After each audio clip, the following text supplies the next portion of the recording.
Welcome to episode 61 of the Relationship Marketing Podcast with Cody B. Today's guest is Michelle Micalizzi. Michelle is a visual journalist and social practice artist. She uses her abilities as a vehicle to inspire, educate, collaborate, and strategically build relationships and brand. Micalizzi art projects are collaborative social practice art engagements. Michelle is an expert in building, marketing, and selling award-winning programs, business products, and concepts. With strong personal entrepreneurial experience, she has proven to be both an excellent entrepreneur and entrepreneur whose drive for success benefits businesses from startups to well-established national companies. Her extensive financial advertisement experience helps her link marketing and growth activity to investor interest. Michelle started her business, Relentless Talk Radio, 5 years ago. Relentless Talk Radio champions encourages people to make a commitment to health and fitness, invites people to cultivate creativity and support art and fashion, shouts out inspired business concepts that are ready to explode, and charitable organizations on a mission to do more good. Relentless Talk Radio is the consciously tenacious who refuse to give up no matter what the odds. They persist, have relentless determination, and insist on results. They believe in and practice continuous education and improvement. As a result, they are unstoppable. And now, Cody B. Hello, everybody. This is Cody Bateman. Welcome to a brand new episode of our Relationship Marketing Podcast. Super excited, like I always am. At the beginning of each of these shows, we have an amazing guest with us today. Whole lot of creativity in the house today. You've already heard this lady's bio. Please welcome to the show, Michelle Micalizzi. How are you, Michelle? I'm doing well, and you know, usually you get 10 years to get that name right, and you got it right on the first shot. So I'm like, well, I practiced a little bit. Yeah, I practiced a little, but that was good. You can misspell it for the next 10 years, though, and I won't be offended. Okay. Listen, thank you for taking the time to be on. And for those of you who don't know, Michelle has a radio show called Relentless Talk Radio. You can find this. You can find her on our website at relentlesstalkradio.com. We'll get into that in a little bit. But boy, you want to go check out this radio show. Relentless is a really good word for you. It's a really good word for you. I mean, you are, in fact, let's start there. Let's start there. Talk to us about, on this show, and I'm sure on your show as well, you always end up talking about personal branding and, branding yourself. And I really do see Relentless as kind of part of your brand. So tell us a little bit about that. Tell us a little bit about choosing that word. So, when I originally started my consulting company 6 years ago, it was called Fearlessly Deliver. And, I made a decision to rebrand because my offerings changed. I ended up having a person who was doing something similar using the word fearless. So my over company is Micalizzi Enterprises, right? That's my over company. But when I made a decision to start to do Relentless Talk Radio, everyone kind of knew me as the fearless chick. You know what I mean? Like everything I was doing was fearless. And for the first 3 years of my consulting company, I was really focusing on being fearless. But, when I made a decision that I was going to start to streamline all the 4 types of conversations I was having, which focus on art and fashion, health and fitness, entrepreneurism and philanthropy, I went on Facebook Live with a friend of mine, and she asked everybody, hey, if you were to describe Michelle with a new word, what would it be? And boom, boom, boom, boom, boom, Relentless came up. So I started off as merely fearless, but now I'm full on relentless. Well, relentless is a great word. And you mentioned these 4, you call it the 4 pillars of your show. And I think that you tie in a lot of what you do, your different businesses that kind of funnel into your talk show. I want to repeat those. You have the 4 pillars are health and fitness. So you're big into health and fitness. I think you teach yoga or something. Don't you do yoga? I've been a personal trainer, a yoga teacher, and a health coach for 36 years. I know. Wow. I started when I was 2. Yeah, that's what I was you stole my line. You stole my line there. So a lot, obviously you're very passionate about the health and fitness side of it. I'm sure that's what you talk about, nutritionals that you should put into your body and how to take care of your body, those kind of things. Art and fashion is the second pillar. And then you have entrepreneurialism entrepreneurialism and philanthropy are kind of the four pillars that you talk to relentlessly in this radio show. Relentlessly, that's right. Now, you're, like I said, you're one of those super creative types. I was talking to you in the pre-show. You remind me a lot of my daughter, Whitney, who's just highly creative, and she's got so many ideas that kind of all come together into one thing. And you remind me a lot of her in how you do things. One of the things that intrigued me about you is you call yourself a visual journalist, visual, and you tie this into all these pillars that you do. Tell us, what is a visual journalist? So a visual journalist uses images and words to tell a story. So we know what photojournalism is, right? Right. So it's when you open a magazine and you see a picture. Well, it's the same thing with illustration. You open a magazine and you see a story and then you see a picture. Well, I do both sides of the coin, right? So since I was a little girl, since I could make a mark on a piece of paper, I've told stories and I've illustrated them. And so my first degree is in fine art with a concentration in photography. And then I have a certification in computer design, because at the time that I got that, they didn't have an associate's program. So it really is a double degree in fine art and illustration and computer design. And then, so what I do is I tell stories and I illustrate them. So I write a blog, or I write there's 4 or 5 books in the making from the blogs that I've made over the past several years. I write a story about the things that I feel passionately about. And one of the things I feel the most passionate about is fellow entrepreneurs. And so the biggest story I tell is a story of entrepreneurism and that relentless, fearless entrepreneurial spirit. And then I interview people. And after the interview, there's a visual, which is a video. And then there's usually a photograph as well. And then there's a blog that I write. And when I'm writing a blog and I've listened to the interviews, that inspires a painting. So I'm a painter. Okay. So you and I have a mutual friend, Mm-hmm. and I want to just let's take our listeners on a little journey here to depict what you just talked about. Mm-hmm. I think we're going to do that anyway. Let's see. We have a mutual friend. His name is Nate Dominguez. Yeah. Who's an entrepreneur. Mm-hmm. And you mentioned to me in the pre-show that you did some kind of work with him. Can you kind of walk us through that? Sure. So when I started my consulting company, I thought, well, geez, how would I get my ideal client to like, know, and trust me? Because I have a master's in administration too, with a concentration in organizational behavior. I know, it's crazy. I've got a very equally balanced right-left brain, and I'm super overeducated and tenacious, right? This relentless word is super, super appropriate.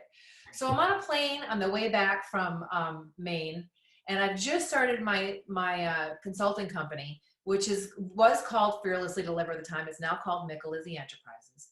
And because since I started the consulting company, it spread out, right? So I started to do this and that, and I realized, okay, I need to change my name. So anyway, I'm on the plane, and I'm thinking, well, how would I get my ideal client to like, know, and trust me so they'll give me a project? Or they'll refer me a project. So basically what I was doing when I first started my company was I was an entrepreneur for hire.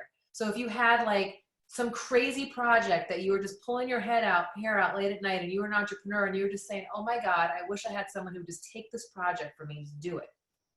That's what I was initially doing. So I thought, well, how would I kind of reacclimate my network and get them to know what I was doing? So I thought, well, I could interview people and like in the Dale Carnegie-esque kind of way, make it all about them. And I thought, I'd want to interview my ideal client or somebody who knew my ideal client.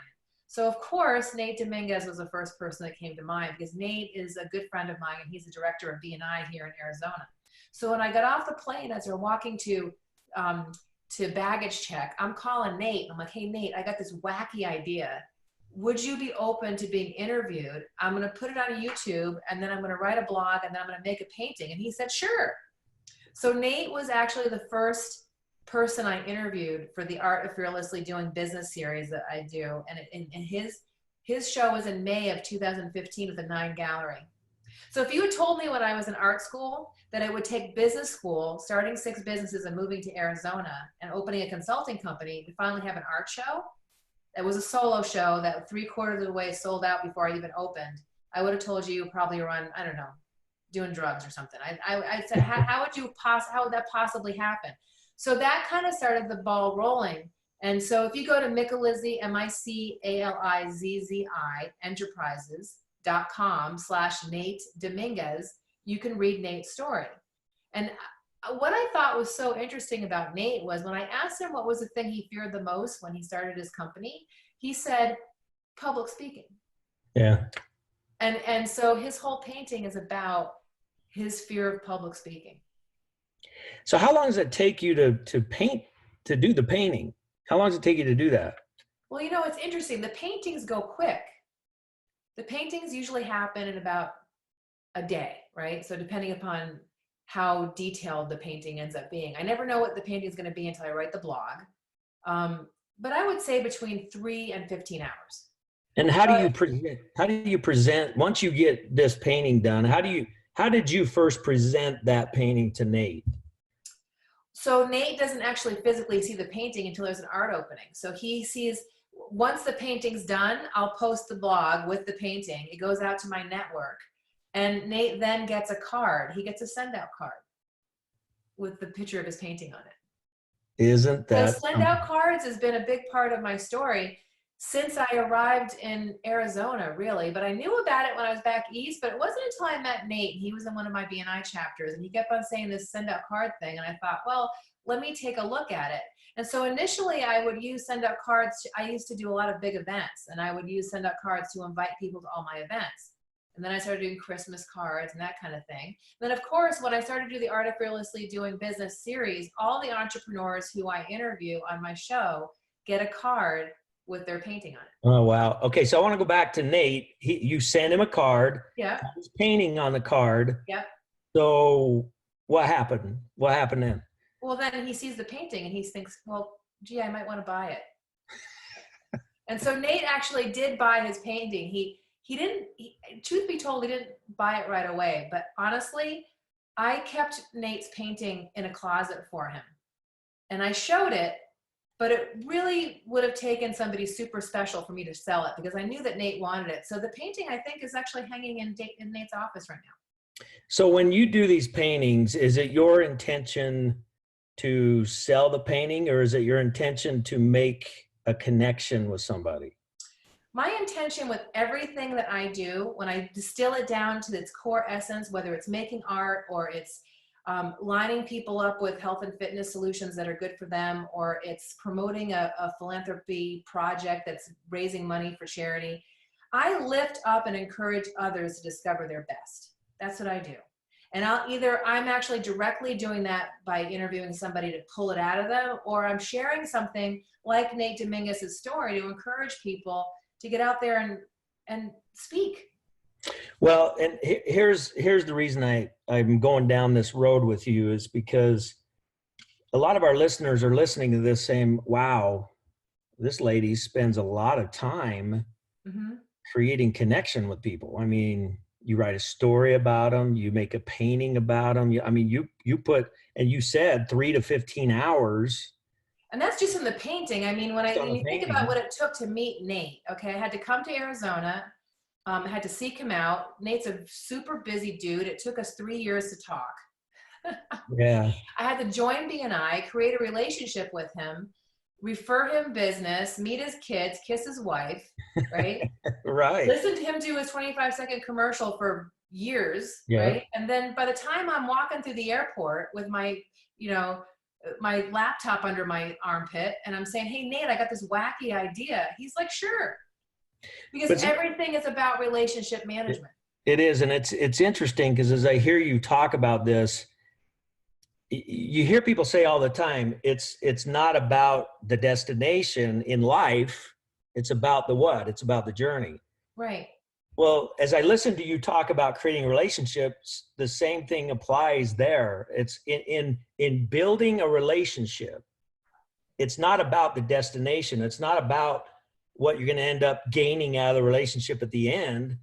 It's about the journey along the way. And so absolutely. It's about my relationship with Nate Dominguez. Right. You know what I mean? And his dad and all the people that I've met in BNI, and I've started BNI chapters in 2 states and all of those people. You know, the reason why I did the Art of Fearlessly Doing Business was to get my ideal client into the same room, playing in the same sandbox with other people that were my ideal client. And yes, my painting sold, which actually surprised the crap out of me, I have to tell you, because I wasn't planning on selling the paintings. It was just about creating relationship.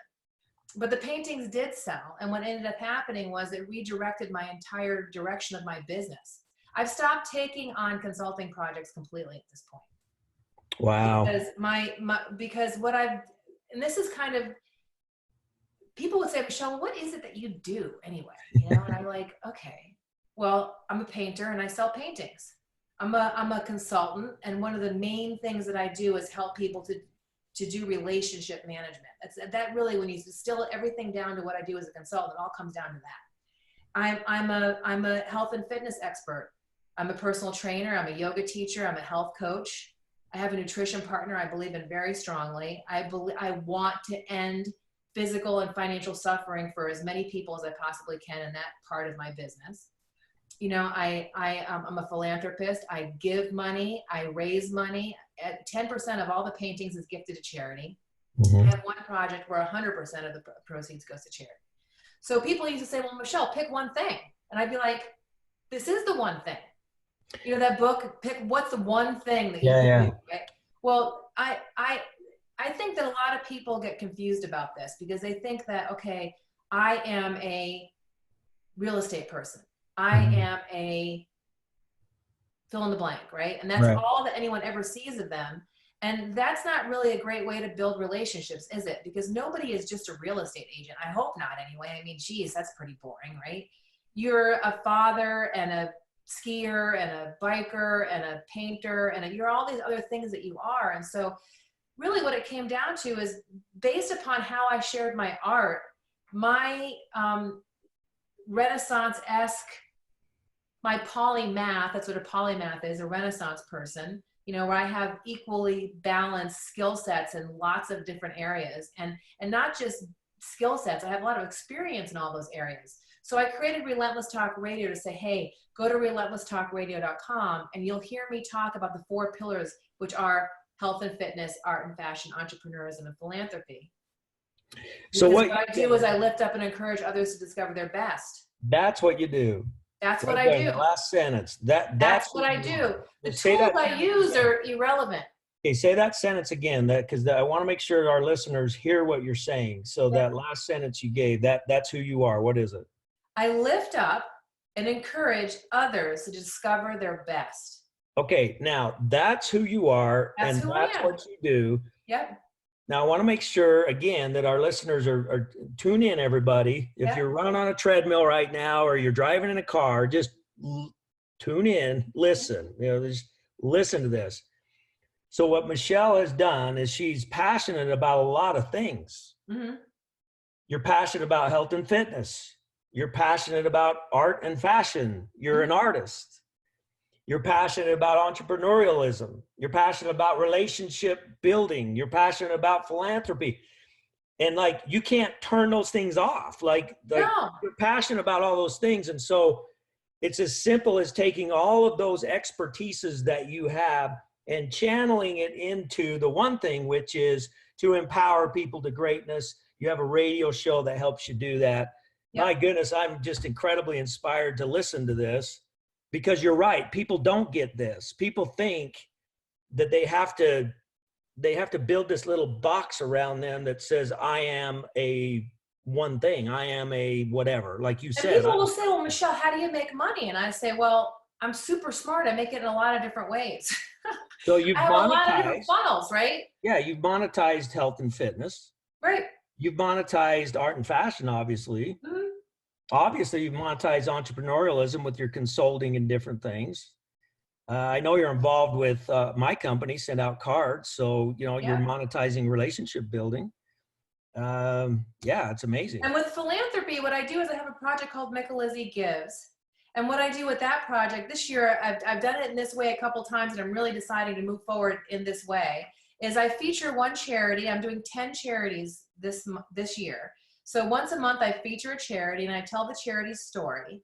And again, there's an interview and a blog and a painting. And the painting is then donated to the charity. And they can put that painting in in a gala, or they can auction it off, or they can hang it in their office. They can do whatever they want with it. But then the painting is taken and put into a print-on-demand store where people can order swag, like hats and T-shirts or whatever. And the charity gets 50% of the royalties or profit from the print-on-demand store. So it's a way for me to write a check. My goal is to gift $100,000 to charity every year. That's my goal. Wow. Like when I wake up in the morning, that's what drives me. I always give 10% of every painting that I do to charity. And in the philanthropy, in the Micalizzi Gifts Project is much more than that. Wow, that's great. You've got some paintings behind you. Those who are watching this on YouTube will be able to see the visual that I'm seeing. You have a couple paintings behind you on the wall. What are those? So this one was Micalizzi, I'm tongue-tied. The Phoenix Art Museum is one of my partners. So this year, Relentless Talk Radio will inspire a painting a month. So all of the interviews and all the topics that I discuss on Relentless Talk Radio will inspire a painting every month. And so in February of next year, there'll be an opening, and 10% goes to the Phoenix Art Museum. So this painting was of one of the past shows that I did where the Phoenix Art Museum got 10%. And basically all of the pictures are muses, that my muse are entrepreneurs, and entrepreneurs to me are signified by the symbol of the light bulb. Yeah, that's great. So this is a museum. This is actually one of their, it's an actual gallery in the museum here in Phoenix, which is the largest museum in the Southwest, by the way. And all of the pictures on the wall are entrepreneurs, because I believe that art is business and business is art. You know, when you're making a business, you're just using different tools. Mm-hmm. Like send out cards is art. How you've put together your story is exactly how my story is. You had a life event that created you to realize, it gave you a prompting to send a card because you had a huge loss. And in that prompting, you creatively put together technology and people and feelings and thoughts and processes to create what is now Send Out Cards. That was I should have you on. I should have you on like a little infomercial. So I love that. That was great how you did that. And when I do a painting, and anyone does a painting, these paintings were inspired by me. This was from one of my series where I was, at the end of the series, I say, what did I learn the most? And what I learned the most in that series was about that I was grounding myself, that my feet were on the ground. So those are my feet. Yeah, that's cool. And you can go to MicalizziEnterprises.com and see that all the blogs of all the, and this is one of the paintings there. And then this was the first one in the entire series. It's called Fearlessly Deliver. And that painting is just about me creating this project. I was taking, it's a collage project, and there's all the logos from the companies that I have worked with and for are in there. And this little character that I've done my whole life, I used to be a gymnast, and I know I wasn't always this tall, but I was a gymnast growing up. And there was this little character for the Romanian drills that we had to do. And as I got older and I was doodling, she got pregnant. I don't know what happened. She had immaculate conception. She got pregnant. But always, I used to put a briefcase in her belly. And I think I always knew from a very young age that I wouldn't become a mother, that my job would be my legacy. So when I made a decision not to be a mother, I just asked God to give me something to do that would allow me to leave a legacy. And I believe that with Relentless Talk Radio and all the 4 pillars that I focus on, that I'm leaving a legacy. Oh, there's no question about it. We are listening to Michelle Micalizzi. She is found at Relentless Talk Radio. That's her radio show and you can see her website, relentlesstalkradio.com. You can also like her on Facebook. In fact, you tell me, where do we like you at? Relentless Talk Radio. Yeah, Relentless Talk Radio is where you like the radio show. It's also where you watch the radio show, because I shoot it live every Tuesday from 2:30 to 3:30 Eastern Standard Time. It's in 3 episodes. So the first episode is usually some type of food for thought. The next episode is the health and fitness episode. The third is either art, fashion, entrepreneurism, or philanthropy. So I encourage everybody to go on there and check that out. Again, when's the live show? The live show is on Tuesdays at 2:30, from 2:30 to 3:30, every Tuesday Mountain Standard Time. I'm so used to being in Vermont. It's Mountain Standard Time, correction, Mountain Standard Time here in Arizona. And then I have special editions throughout the week. So on Thursdays, there'll be a special edition every other week focusing on social media. So I'll be revamping some of the branding on my social media and sharing that process with you. And I'm partnering with Fiery FX on that. So that'll be happening on Thursday at 9 from 9:30 to 10. So you can watch the main show on Tuesdays from 2:30 to 3:30 Mountain Standard Time. But if you like Relentless Talk Radio and there's a special edition that comes up, you'll get notified that it's happening. Excellent. Excellent. So I encourage everybody to do that. If you want a dose of creativity, go check that out. I mean, this Michelle is it's just amazing it's inspiring to watch you. It really is. Just appreciate all that you're doing out there. One of the things I notice in these notes I get, I get notes on my guests, and this really caught my attention. You talk about entrepreneurialism, and you also talk about this cool word called intrapreneur. So you coach entrepreneurs and intrapreneurs. Now, I've heard a lot of definitions of what an intrapreneur is, but I want to hear yours. An intrapreneur for me is somebody who works within an organization. So when I was in grad school, I worked for a company called IDX Systems Corporation. They're now GE Healthcare. And each one of those, and I ran the leadership program there. I was the administrative coordinator for the leadership program. And I also created wellness programs. Because once I get into any corporate position, they go, oh my God, you do that and this and this. So I end up being a polypreneur within any organization that I've joined. But an intrapreneur is somebody who's created within an organization. So how many people in an organization are intrapreneurs? Like, what would the percentage be? You got all these people that work for other organizations. They work within a community of a business. I love that. That's a really heartfelt, and of course it would come from you because you are a very heartfelt person. I think some people have JOBs. Right. Okay. And I've never been a JOB person. Even when I worked for an organization, I was always like looking under stuff and going, why? How come? That doesn't work. That's broken. That doesn't make any sense to me. How come this is going on? How about this? Oh, how exciting. Isn't that great? Right? So you have some people that punch a clock, and there's nothing wrong with that. Don't get me wrong. There's nothing wrong with having a JOB. We need people who have JOBs. Okay. But then if you're in an organization and you're in a position, I don't even think you have to be in a leadership position because quite frankly, sometimes a janitor knows the most about the organization. Yeah, for sure. You want to know something about a big company? Talk to the janitor. Yeah. Because he's going in and out, or she's going in and out of every single office and getting stuff. So an intrapreneur is somebody who's creating and taking ownership from within an organization. So when I think about it in relation to send out cards, if you're a salesperson in a large organization, a large sales enterprise, right? You're going to get your initiatives down from leadership. They're going to say, your quota is this, you got to do that, you got to do this, you got to do that, right? But how you get those clients in the door is up to you. So send out cards is something that an intrapreneur would use within a sales organization because they're responsible for their quota. And if you're developing your own business, your own book of business within a larger macrocosm, then you have to take ownership of it and be creative. And send out cards is a really great tool to do that.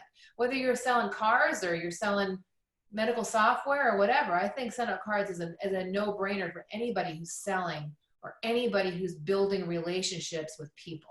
Yeah, for sure. Well, we appreciate that, and the way that you use the service is inspiring. It's very incredible. So yeah, I mean, I'll tell you, Michelle, I'm a big reader. So you gotta write a book. That's all there is to it. You know what? I have your book. I took your book with me on my trip back home. And of course the title is Connection. Yeah.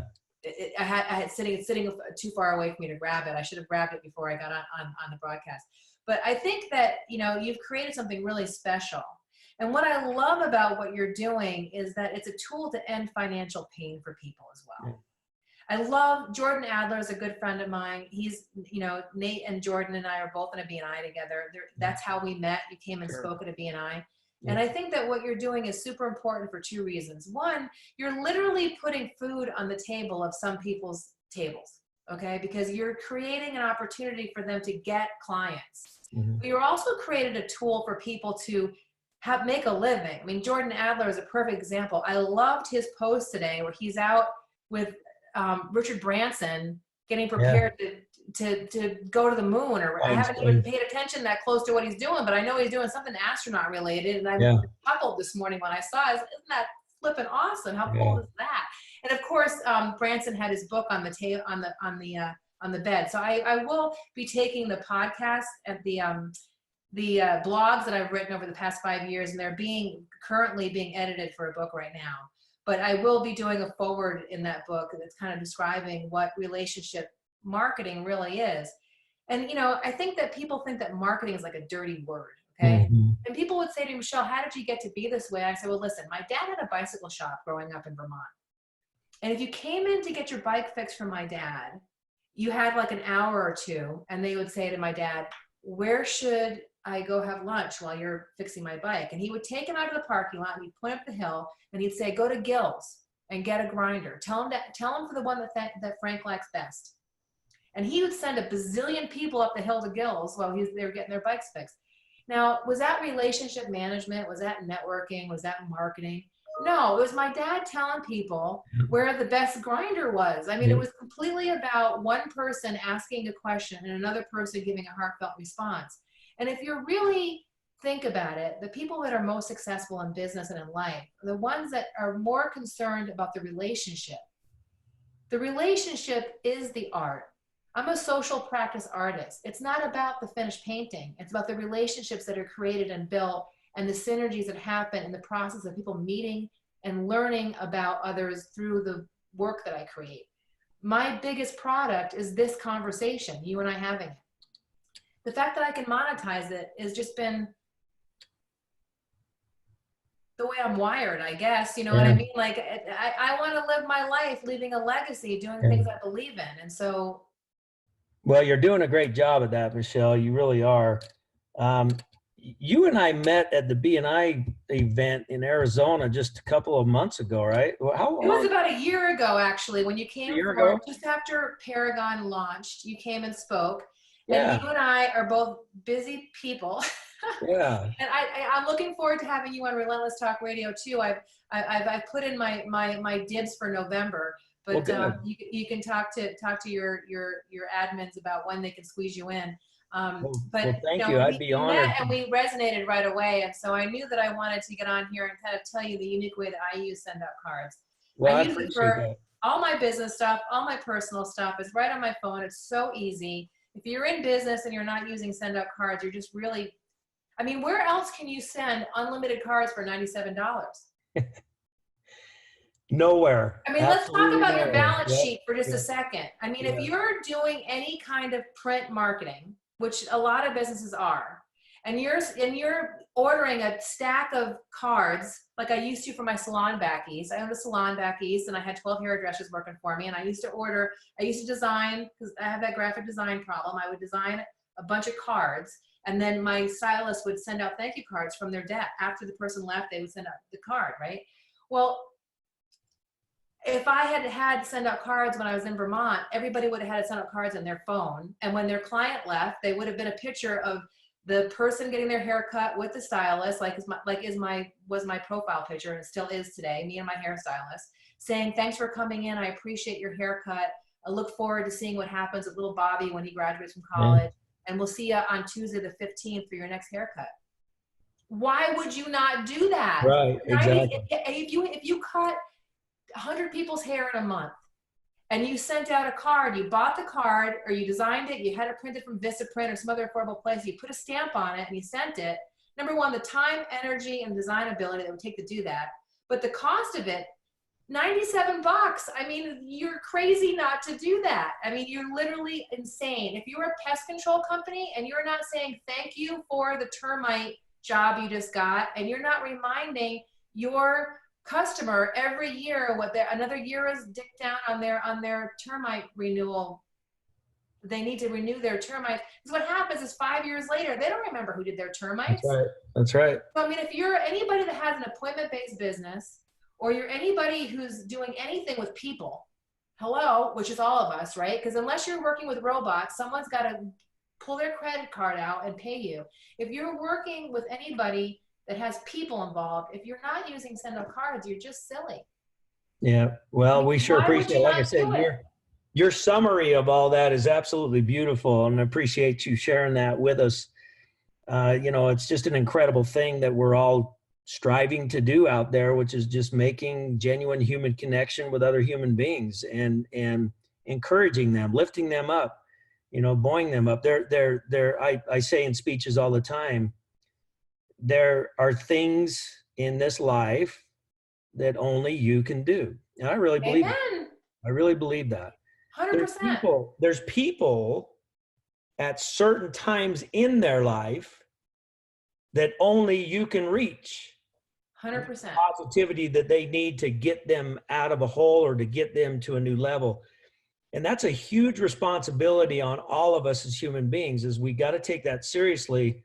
And the only way to be prepared for that is to be the best version of who you are. That's all you could do. Just be the best 100%. version of who you are and reach out in genuine kindness to other people all the time. And it'll be amazing, that whole ripple effect. It's just amazing how that works. So last year I took the word inspiration out of that sentence and I replaced it with discover. Yeah. Because I don't know. For me, I'm not in the business of being an inspirational speaker. Like you hear Tony Robbins talk about that. He doesn't call himself an inspiration. I don't either. I do think though that when you walk the walk and people watch you, it allows them to go, huh. Yeah. And in that process, they can inside themselves with their own little magic formula that God put in them. Because I truly believe, like you, that everyone was given a gift and only you can give it. I don't know what your best is because I am not God. Right. And I can't inspire you to be like me because I'm me. That's right.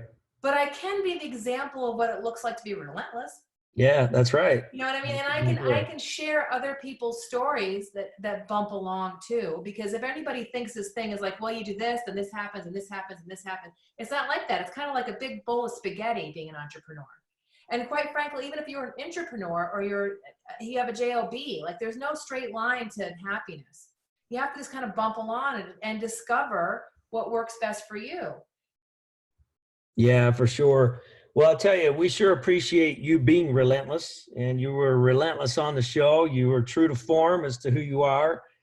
It's just inspiring to see people who figure out who they are and they dare to be themselves. I saw a quote, I don't know where it was here a couple of days ago, something to the effect of, there's a lot of people that will, they will become a critic of yours because you're different, because you dare to be who you are and you're different. And it will generate, there's a lot of people, millions of people will naturally resonate to your uniqueness.